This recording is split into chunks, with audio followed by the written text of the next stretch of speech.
Olá, me chamo Murilo Patrício Maia e vim fazer uma apresentação sobre as máquinas virtuais, trazendo um pouco da sua história, a sua descrição, um exemplo de máquina virtual e a sua relação com a computação em nuvem. Vou começar dando a história sucinta das máquinas virtuais. Os primeiros computadores que surgiram eram gigantescos e muito caros. No entanto, devido à grande demanda por uso, estes rapidamente se tornaram indispensáveis. Para socializar o uso dos computadores, foi criado, no final dos anos 60, o time sharing, que permitia o uso de um mesmo computador por vários usuários simultaneamente de forma transparente. Embora esta tenha sido um grande passo na história da computação, surge assim um novo problema: o compartilhamento de um único computador com outras aplicações suscetíveis a falhas. A fim de sanar esse problema, a primeira solução proposta foi o uso de vários computadores, o que se reverteria em um aumento significativo no desempenho e na garantia de isolamento entre as aplicações. Entretanto, essa solução apresentava um altíssimo custo, além de ser um desperdício de recursos, já que os computadores ficavam grande parte do tempo ociosos. Tendo isso em vista, nos anos 60, a IBM começou a desenvolver a primeira máquina virtual, o que permitia que um único computador fosse dividido em vários. O primeiro sistema de virtualização desenvolvido foi o CP67, software para o mainframe IBM 360-67, que disponibilizava ao usuário um sistema virtual do 360 da IBM. Os resultados obtidos com esse sistema foram ótimos.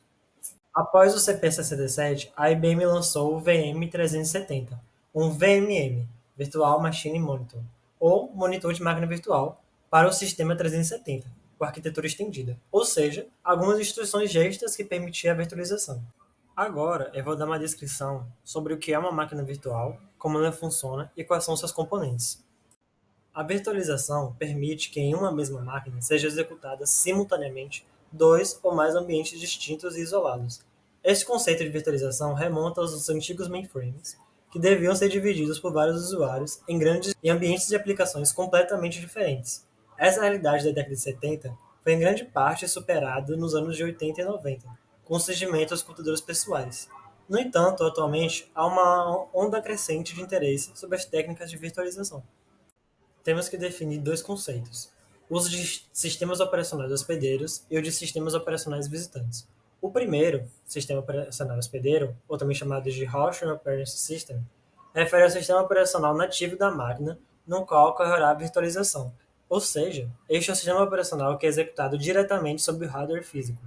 O segundo, que é o sistema operacional visitante, também chamado de Guest Operation System, refere-se ao sistema operacional que é executado sobre o hardware virtualizado, isto é, o sistema operacional que é executado na máquina virtual.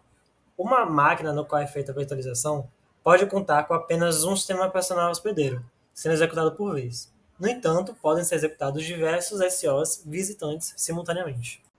O próximo conceito a ser discutido é de vital importância para o entendimento da virtualização. O conceito em questão é do Virtual Machine Monitor, o VMM que eu tinha discutido anteriormente, também conhecido como Hypervisor. E existem dois tipos de Hypervisor. O do tipo 1, que é conhecido como Bare Metal, é instalado diretamente no hardware físico do servidor. O outro tipo, que é Hypervisor tipo 2, conhecido como Hosted, é instalado em cima do sistema operacional existente, como se fosse um aplicativo. O VMM é um componente de software que hospeda as máquinas virtuais. Ele é responsável pela virtualização e controle dos recursos compartilhados pelas máquinas virtuais, tais como processadores, dispositivos de entrada e saída, memória e armazenagem. Também a função do VMM escalonar qual máquina virtual vai ser executada a cada momento, semelhante ao escalonamento de processos do sistema operacional. Agora que já definimos o que é uma máquina virtual, eu vou contar algumas de suas vantagens. A primeira delas é a segurança. Usando máquinas virtuais, pode ser definido qual é o melhor ambiente para executar cada serviço, com diferentes requerimentos de segurança, ferramentas diferentes e o sistema operacional mais adequado para cada serviço. Além disso, cada máquina virtual é isolada das demais. Usando uma máquina virtual para cada serviço, a vulnerabilidade de um serviço não prejudica os demais. Outra vantagem é na questão de confiança e disponibilidade, já que a falha de um software não prejudica os demais. Também temos a questão do custo. A redução de custo é possível de ser alcançada com a consolidação de pequenos servidores em outros mais poderosos. Essa redução pode variar de 29% a 64%. Outra vantagem é a adaptação às diferentes cargas de trabalho. Variações na carga de trabalho podem ser tratadas facilmente. Ferramentas autônomas podem realocar recursos de uma máquina virtual para outra. Outra questão é o balanceamento de carga. Toda máquina virtual está encapsulada no VMM. Sendo assim, é fácil trocar a máquina virtual de plataforma, a fim de aumentar o seu desempenho. Outra vantagem importante é o suporte a aplicações legadas. Quando uma empresa decide migrar para um novo sistema operacional, é possível manter o sistema operacional antigo sendo executado em uma máquina virtual, o que reduz os custos com a migração. Vale ainda lembrar que a virtualização pode ser útil para aplicações que são executadas em hardwares legados, que está sujeito a falhas e tem altos custos de manutenção. Com a virtualização desse hardware, é possível executar essas aplicações em hardwares mais novos, com custo de manutenção mais baixo e com maior confiabilidade. Agora eu vou descrever uma máquina virtual específica. A que escolhi foi a VMware. O VMware é um dos mais populares arcabouços de virtualização para a arquitetura 86. Ele é uma infraestrutura de virtualização, fornecendo softwares para a virtualização desde ambientes desktop a ambientes de data centers. Os produtos disponibilizados dividem-se em três categorias: gerenciamento e automação, infraestrutura virtual e plataformas de virtualização. O VMware é executado como se fosse um programa, no espaço de aplicação, dentro do sistema operacional hospedeiro, o qual fica responsável pela abstração dos dispositivos que serão disponibilizados para o sistema operacional visitante, ou seja, ele usa o Hypervisor tipo 2. Para ter acesso mais rápido aos dispositivos, o VMware instala um drive especial que permite contornar os problemas de ter que suportar um amplo conjunto de dispositivos para a arquitetura 86. Entre os produtos fornecidos pelo VMware, pode encontrar o VMware Workstation, Server, Fusion e Player, que são plataformas de virtualização que são executadas em um sistema operacional hospedeiro. No entanto, há outra plataforma, o VMware SX, que é, por si mesma, um sistema operacional hospedeiro. Este apresenta um desempenho melhor que os demais, mas ele reduz a portabilidade. Na arquitetura do VMware, a virtualização ocorre a nível de processador.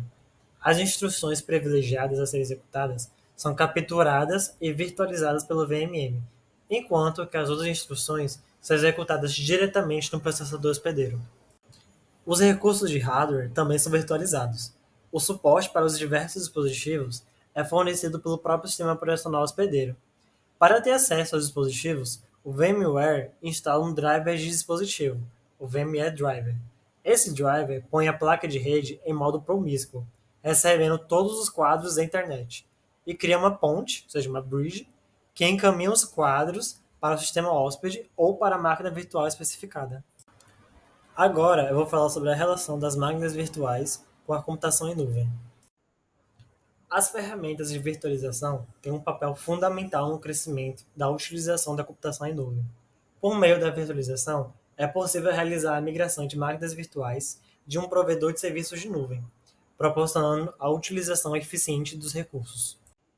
A computação em nuvem tem sido desenvolvida com base em muitos anos de pesquisa em diversas áreas da computação, tais como sistemas distribuídos, virtualização, tolerância a falhas, balanceamento de carga, interoperabilidade, aplicações web 2.0, computação utilitária e computação autônoma. Esse paradigma pode ser considerado análogo a um conjunto de recursos computacionais, que executam serviços para os usuários sob demanda. Um serviço pode ser qualquer coisa, que na computação vai de uma aplicação simples para verificar a previsão do tempo até um ambiente de desenvolvimento integrado sobre uma infraestrutura configurável.